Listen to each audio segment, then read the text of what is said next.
आज कन्हैया ने क्या किया, मैया कन्हैया को बैठ के स्तनपान करा रही थी, मक्खन बना रही थी। तब तक कन्हैया आया, मैया की गोद में बैठा, तो मैया उसको लेकर के गोद में बैठ गई, स्तनपान कराने लगी। कन्हैया ने आज मैया से पूछा कि मैया तुझसे मैं एक बात पूछूं।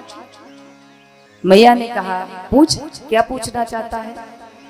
कन्हैया ने कहा मैया एक बात बता, तेरी दृष्टि में बड़ा कौन है, दूध बड़ा है कि पूत बड़ा है।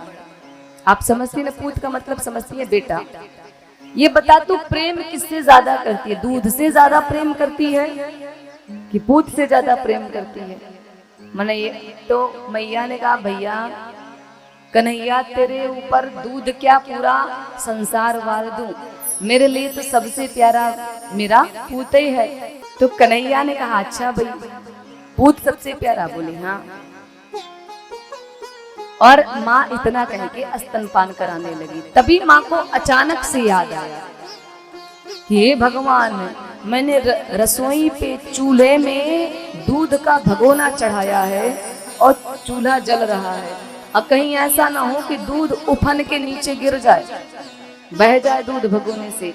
मैया ने क्या किया, ज्यों ही याद आया कि रसोई में दूध भगोने पे चढ़ा है, चूल्हा जल रहा है, मैया ने क्या किया, कन्हैया को उठा के पृथ्वी पे पटका और भाग के गई रसोई में। कन्हैया को क्रोध आ गया, बोली झूठ बोलती, अभी तक तो बोल रही थी कन्हैया मैं तुझ पे पूरा संसार वार दूं बेटा, दूध की क्या बात। और जैसे ही दूध की याद आई मुझको पटक दिया, दूध के पास भाग गई, ये ठीक नहीं है। कन्हैया को क्रोध आया, जैसे ही मैया गई कन्हैया ने उठाया कंकड़, और जितने भी मटके मटकियां थी माता यशोदा के घर में, जो जो कंकड़ मारे की पूरी मटकियों को कन्हैया ने क्रोध में आके फोड़ डाला। और इधर मैया जब रसोई से निकल रही हैं तो आज आंगन में दूध दही की नदी बह रही है। क्यों? कन्हैया ने सारी मटकियों को फोड़ डाला। आज तो मैया को क्रोध आया। पहले मैया प्रसन्न हुई देख के बेटे की इस हरकत को, लेकिन जब मटकियों को देखा, भाई मेरी सास के जमाने की मटकी थी और इसको इसने फोड़ दिया। ये जो मेरी माताएं होती है ना, इनको पुरानी चीजों में बड़ी प्रसन्नता मिलती है। जो पुरानी चीजें होती हैं उसको ये बड़ा संभाल के रखती हैं, क्योंकि ये मेरे सास के जमाने का है, ये मेरे सास के जमाने की चीज है, भाई इसको संभाल के रखो। पुरानी चीजों में कुछ ज्यादा ही इंटरेस्ट होता है, जो पुराना सामान होता है। माँ को भी था, बोले ये देखो कन्हैया को, चल ठीक है तूने माखन गिराया ठीक था, लेकिन तूने मटकी क्यों फोड़ी? अब तो इसको थोड़ा बहुत दंड देना पड़ेगा, क्यों नहीं तो मेरा बालक को दंड हो जाएगा।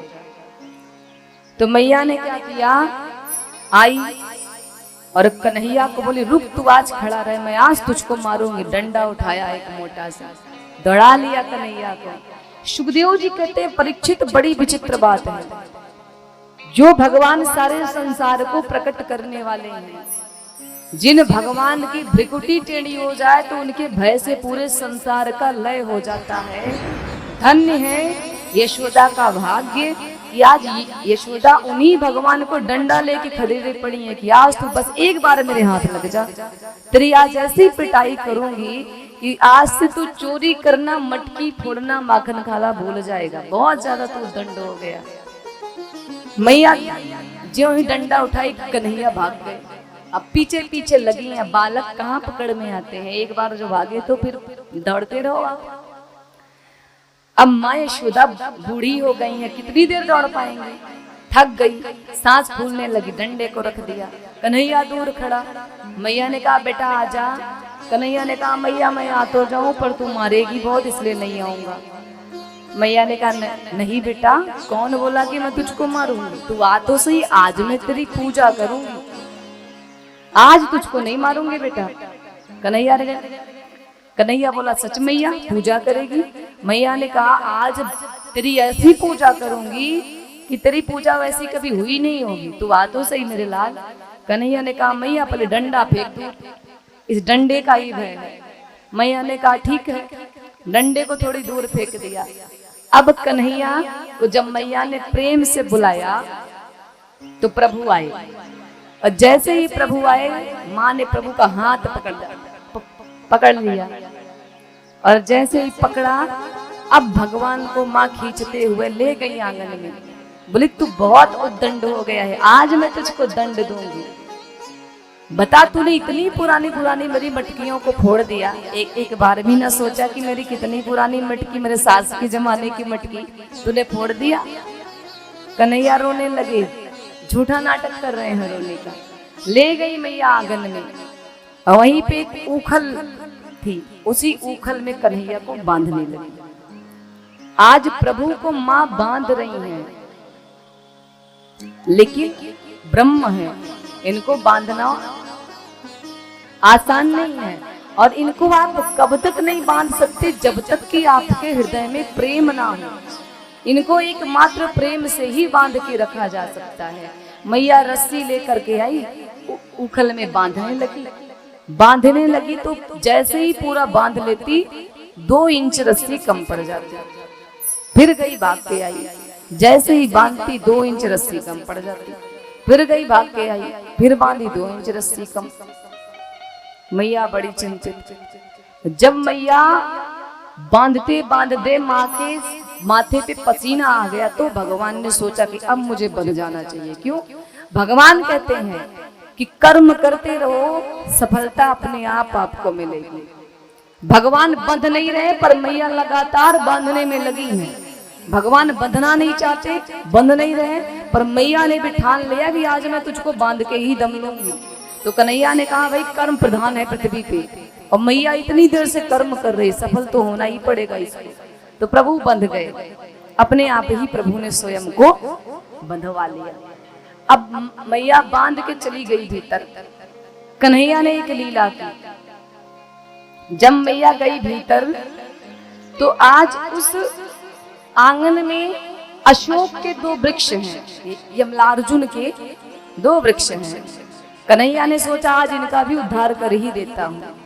कन्हैया ने क्या किया, धीरे धीरे उखल को लेकर खिसकने लगे और उन दोनों यमलार्जुन वृक्षों के बीच में गए, और बीच में से जा करके जैसे ही थोड़ा सा जोर लगाया खींचने को, खींचे प्रभु, दोनों यमलार्जुन के वृक्ष धड़ाम से पृथ्वी पे गिर गए।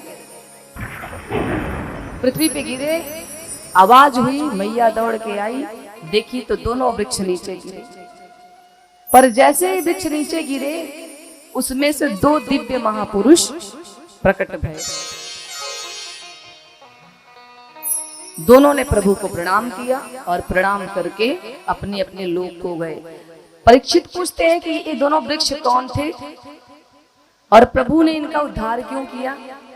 सुखदेव जी कहते हैं कि ये नलकूबर और मणिग्रीव नाम के 2 देव थे, जिन्हें श्राप के कारण वृक्ष बनना पड़ा, और आज उनका प्रभु ने उद्धार किया।